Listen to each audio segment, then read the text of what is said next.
I stood in our kitchen, holding a bouquet of red roses, excited to surprise Emma for our 5-year anniversary. The life we had built together was everything I had dreamed of. A successful software engineering career, our dream home in the suburbs, and a woman who I thought would love me forever. My younger brother Jason had always been close to us, stopping by often for Sunday dinners. But that night, when Emma's phone lit up with a message, my perfect world began to crumble. The name on the screen was my brother's, but the words were something no brother should ever say to his brother's wife. Before I continue with this story that changed everything, let me know where you're watching from. Hit that like button and subscribe if you want to hear how I discovered my brother's ultimate betrayal and how my parents' shocking demand for $200,000 finally freed me from a lifetime of manipulation. The life Emma and I built together was what most would call picture perfect. I met her during my final year of college when we both volunteered at a local animal shelter. With her warm brown eyes and infectious laugh, she captivated me from the first moment. After dating for 2 years, I proposed during a hiking trip to Mount Rainier, right as the sun set behind the magnificent peak. We moved into our 4-bedroom house in a quiet neighborhood after the wedding. I had been climbing the ladder at Horizon Tech, one of the leading software companies in Seattle. My specialty in cybersecurity systems earned me a 6-figure salary and considerable respect in the industry. Emma worked as an interior designer, her creative eye transforming our house into a true home filled with warmth and character. My family had always been a complicated part of my life. My parents, Frank and Diane, ran a moderately successful furniture store that had been in the family for 2 generations. While they provided a comfortable upbringing, there was always an unspoken favoritism toward my younger brother Jason. 3 years, my junior Jason had the charm and easy social grace I sometimes lacked. While I excelled academically, Jason was the athlete, the life of every party, the son whose football games my parents never missed. Despite graduating from college with a business degree, Jason struggled to find stability. He jumped between sales jobs, always with big dreams but little follow-through. Over the years, he had come to me 5 separate times for loans totaling $45,000. Each time there was a new excuse: a business opportunity, car troubles, apartment security deposits. Each time he promised repayment that never came. Each time my parents encouraged me to help him because family supports family. Emma knew about this dynamic, but encouraged me to maintain the relationship. We often invited Jason for holidays and weekend barbecues. He seemed genuinely happy for our success and was always helpful around the house. Emma and Jason developed what I thought was a healthy friendship, bonding over their shared interest in photography and hiking trails I was too busy to explore. The first sign something was wrong began about 8 months before our anniversary. Emma started coming home later from her design consultations. She became protective of her phone, always keeping it face down and taking calls in another room. The physical intimacy between us dwindled, with excuses about work stress or headaches becoming increasingly common. Jason began stopping by more frequently, especially when I was traveling for work. He offered to help Emma with household projects or bring dinner when she was alone. At the time, I appreciated his thoughtfulness and concern for my wife while I was away. The message I glimpsed on our anniversary night was just one line: "Last night was amazing. I cannot wait to feel you again." I confronted Emma immediately, but she dismissed it as a joke between friends. Her face flushed as she snatched the phone away, accusing me of invading her privacy. She stormed out of the kitchen, leaving the roses I had bought wilting on the counter. I wanted to believe her. I tried convincing myself that I had misinterpreted the message or that there was some innocent explanation. We had invested 5 years of marriage, countless memories and dreams for the future. But the seed of doubt had been planted, and it grew with every passing day. The uncertainty was destroying me from within. I could not focus at work. My sleep was disrupted by nightmares and doubts. After 2 weeks of this personal torture, I made a decision I never thought I would make. I hired Michael Dawson, a private investigator recommended by a colleague who had gone through a similar situation. "I understand how difficult this is," Michael said during our first meeting at a coffee shop far from my neighborhood. "Most clients who come to me hope I will prove their suspicions wrong. Are you prepared for what I might find?" I was not, but I needed to know. For $3,000, Michael agreed to follow Emma and document her activities for 2 weeks. He would provide photographic evidence and a detailed report of her whereabouts. The guilt of this decision weighed heavily on me, but the alternative was living in perpetual doubt. 1 week into the investigation, Michael called me to his office. "I think you should see these right away," he said, sliding a manila envelope across his desk. Inside were dozens of photographs Emma and Jason entering a hotel together, holding hands in a park I did not recognize, kissing in the parking lot of a restaurant 30 miles from our home. The final photograph showed them embracing in front of a small medical clinic. They spent 2 hours inside this women's health center yesterday, Michael explained gently. Based on my experience, this could indicate a pregnancy consultation, but I cannot confirm that without accessing private medical information. My entire body went numb. The evidence was undeniable. Yet somehow seeing it made everything more surreal. How long had this been happening? How could the two people I trusted most betray me so completely? That same evening, I discovered another devastating piece of the puzzle. While checking our joint account to pay bills, I noticed a withdrawal of $25,000 made 3 days earlier. Emma had never made such a large withdrawal without discussing it with me first. The transaction had taken place at a bank branch near the hotel where she had been photographed with Jason. Unable to contain my suspicions any longer, I did something I am not proud of. While Emma was showering, I used her laptop that she had left open on our bed. Her email was still logged in. I searched for Jason's name and found dozens of messages between them, dating back 8 months. They detailed their affair in explicit terms, plans they were making, and most painfully discussions about me. "Gerard is completely oblivious," Emma had written. "He works so much, he would never notice what is happening right under his nose." Jason's response cut even deeper. "Big bro always thinks he has everything figured out. Maybe if he paid more attention to you instead of his precious career, you would not have fallen for me." When Emma emerged from the bathroom, I was sitting on the edge of our bed, the laptop open to their correspondence. "How could you?" I asked, my voice barely above a whisper. She did not deny it. Instead, her expression shifted from shock to a strange relief. "I was going to tell you eventually," she said, sitting beside me but not touching me. "Jason and I never meant for this to happen, but we fell in love. 8 months, Emma. 8 months of lying to my face every day. I did not know how to tell you. And then I found out I am pregnant." The room spun around me. I gripped the edge of the mattress to steady myself. "The baby is Jason's." She nodded, tears streaming down her face. "We want to start a life together.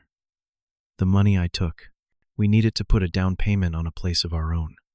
Jason has a business opportunity that could really take off, but he needs startup capital." I laughed bitterly. "Another one of his opportunities, and you believed him. This one is different. He has investors lined up. Let me guess, they just need seed money. Emma, he has been running the same scam on me for years. Now he has conned you too." Her face hardened. "You have always been jealous of him. You never believed in him like your parents do, like I do." That night, Emma packed her things and left our home. She told me she was moving in with Jason temporarily until they could find their own place. I sat alone in our bedroom, surrounded by the remnants of what I thought had been a happy marriage, feeling hollow and betrayed to my core. 1 week after Emma left, my mother called. "We need to have a family meeting," she said, her voice tight with what I mistook for concern. "Come to the house tomorrow at 6. We need to discuss what has happened and find a way forward as a family." I agreed, thinking perhaps my parents would help mediate the situation or at least offer support during the worst crisis of my life. I arrived at my childhood home exactly at 6, mentally rehearsing what I would say about the betrayal, the stolen money, and my plans to file for divorce. When I walked into the dining room, I froze. Seated around the table were my father, mother, Jason, and Emma. They looked up at me with expressions ranging from discomfort to defiance. Emma's hand rested protectively over her still flat stomach. "What is this?" I asked, remaining standing, as anger surged through me. "Why are they here?" My mother reached for my hand. "Sit down, Gerard. We need to talk about how to heal our family. Heal. They destroyed my marriage. They stole from me. How exactly do you propose we heal that? My father cleared his throat. Son, we understand you are hurt. But families face challenges all the time and overcome them. Your brother made a mistake. A mistake.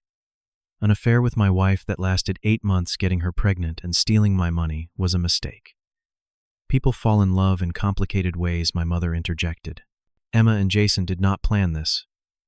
But now there is a baby involved. Your niece or nephew. Family. I stared at them in disbelief. Are you actually asking me to forgive them?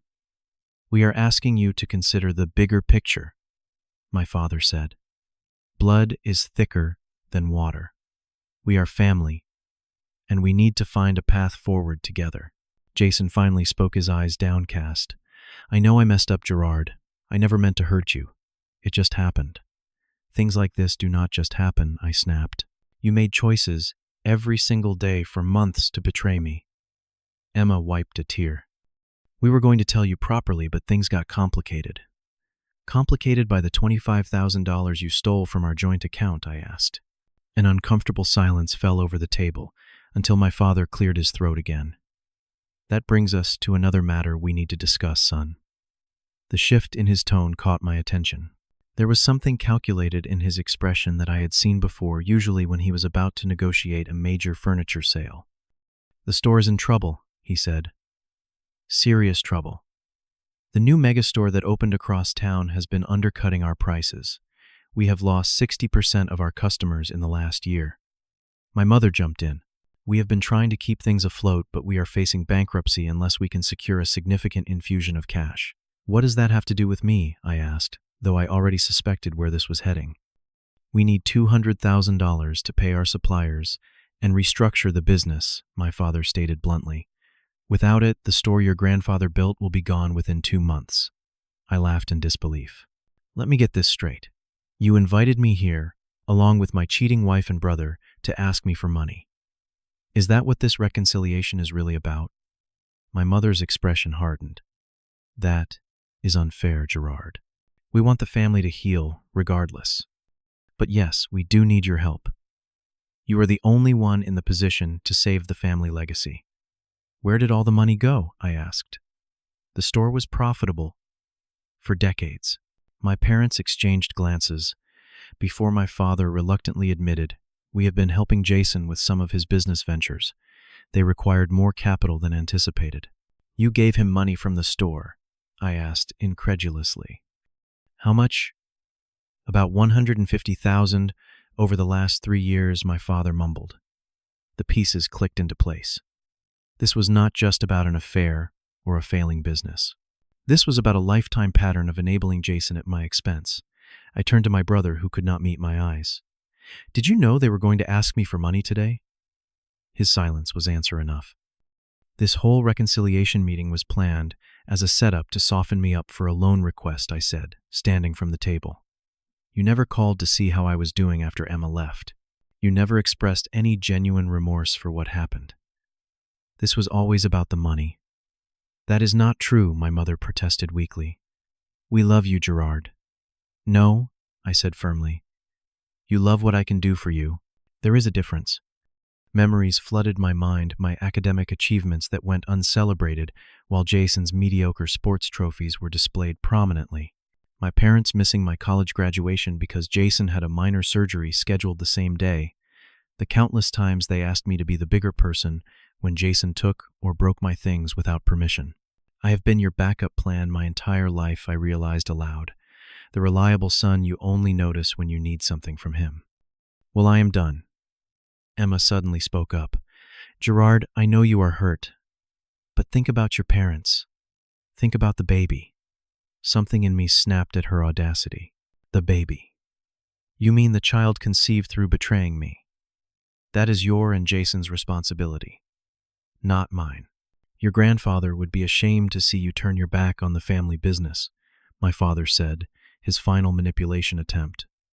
No, he would be ashamed to see how you ran it into the ground by enabling Jason's failures, I countered. and he would be disgusted by what you are doing right now. As I turned to leave, Emma called out one last revelation. You should know, Gerard, this was not the first time.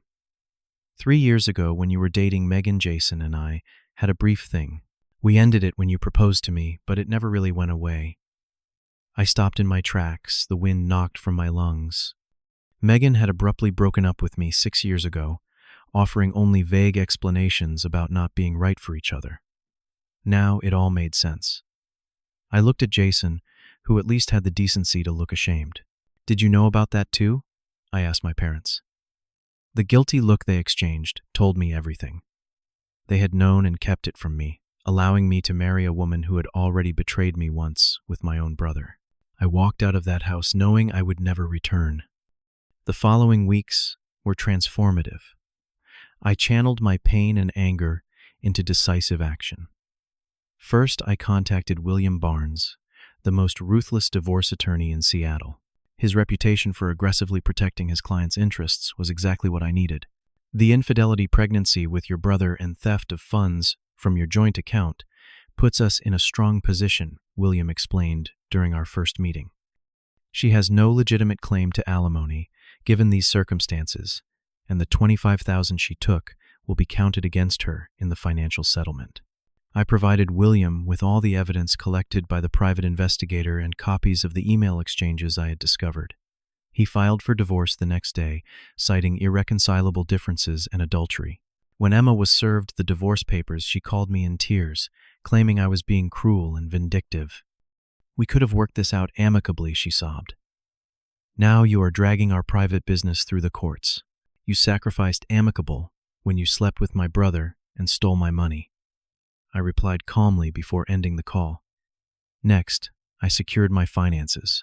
I froze our joint accounts and credit cards after transferring my share to new accounts at a different bank.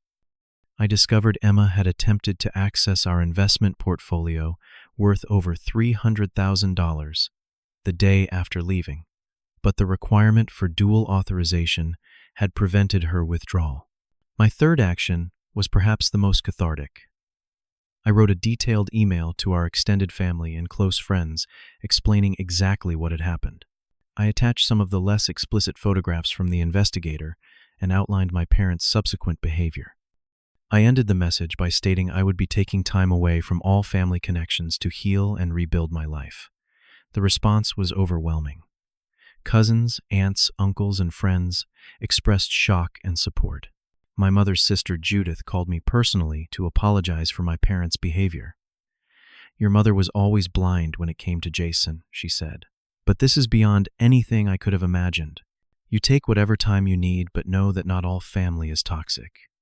Within 2 weeks of my email, the consequences for Jason and my parents became apparent. Jason's so-called investors pulled out after learning of his personal misconduct. A former colleague informed me that Jason had been fired from his sales position when his affair with his brother's wife became known around the office. The furniture store continued its downward spiral without my financial intervention. My parents were forced to sell their home of 30 years and move into a small 2-bedroom apartment. Emma, now unable to rely on Jason's non-existent business prospects, moved back to her parents' home in Portland. According to mutual friends, her parents were mortified by her behavior and had only reluctantly taken her in because of the pregnancy. As for me, I threw myself into my work with renewed focus. Horizon Tech had been understanding about my personal situation and granted me flexibility to handle legal matters. 6 months after the confrontation, I received a substantial promotion to lead a new cybersecurity division, which included relocating to our San Francisco office. The change of scenery was exactly what I needed. I purchased a modern condo overlooking the bay and embraced the vibrant energy of my new city. I joined a support group for people recovering from relationship betrayal, where I met people who understood my experience without judgment. Through the group, I was introduced to Dr. Sophie Alvarez, a psychologist specializing in trauma and betrayal recovery. Initially, she was my therapist, helping me process the layers of family dysfunction and betrayal I had experienced. After 6 months of therapy, when our professional relationship concluded, we maintained a friendship that gradually evolved into something more. Unlike Emma, Sophie was fiercely independent, honest to a fault, and respected personal boundaries above all else. She taught me that the betrayal I experienced was never my fault and helped me recognize the unhealthy family dynamics that had shaped my relationships. You were trained from childhood to be the fixer, the provider, the responsible one, she explained. Your parents and Jason exploited that quality, and Emma recognized it as a security blanket. But real love is built on mutual respect, not exploitation. 1 year after moving to San Francisco, I received a call from a number I did not recognize. It was my father, his voice smaller and more fragile than I remembered. "Gerard, I know we have no right to ask anything of you," he began, "but your mother is not well. The stress of losing the store and our home. The doctors say her heart cannot take it. She is asking for you." My first instinct was to hang up to protect myself from being manipulated again. But Sophie had helped me understand that maintaining boundaries did not require complete estrangement. "I will come visit," I told my father. "But I want to be clear. I am coming for her not to bail anyone out financially. And I will be bringing Sophie with me." The visit was brief but significant. My mother did indeed look diminished. The vibrant, controlling woman now frail in her recliner. They had lost everything their pride included. Jason was nowhere to be seen, having apparently moved to Chicago to start fresh after Emma gave birth to their daughter. As difficult as it was to see them struggling, the experience confirmed that I had made the right choice. For the first time, I spoke honestly about the favoritism and manipulation that had characterized our family. My parents listened, perhaps only because they had no choice, but they listened nonetheless. "We failed you," my mother finally admitted. "We always thought Jason needed us more, but we were wrong. It was not a complete redemption story. Our relationship remains cautious and distant, with clear boundaries I no longer allow to be crossed. I provide occasional financial support for my mother's medical expenses, but only through direct payments to healthcare providers. The most important lesson I learned through this painful journey is that family is not defined by blood alone. True family consists of people who respect, support, and love you without conditions or hidden agendas. Sometimes that includes blood relatives, but often it does not. I found my real family in the friends who stood by me, in the support group members who understood my pain, and in Sophie, who loves me for who I am rather than what I can provide.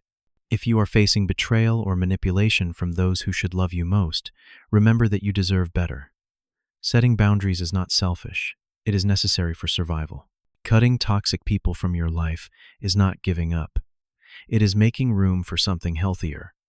Have you ever had to walk away from toxic family relationships? What helped you heal and move forward? Share your experiences in the comments below. If this story resonated with you, please give it a like and subscribe to hear more stories about overcoming betrayal and building a better life. Thank you for listening. And remember that sometimes the family we choose brings more healing than the family we were born into.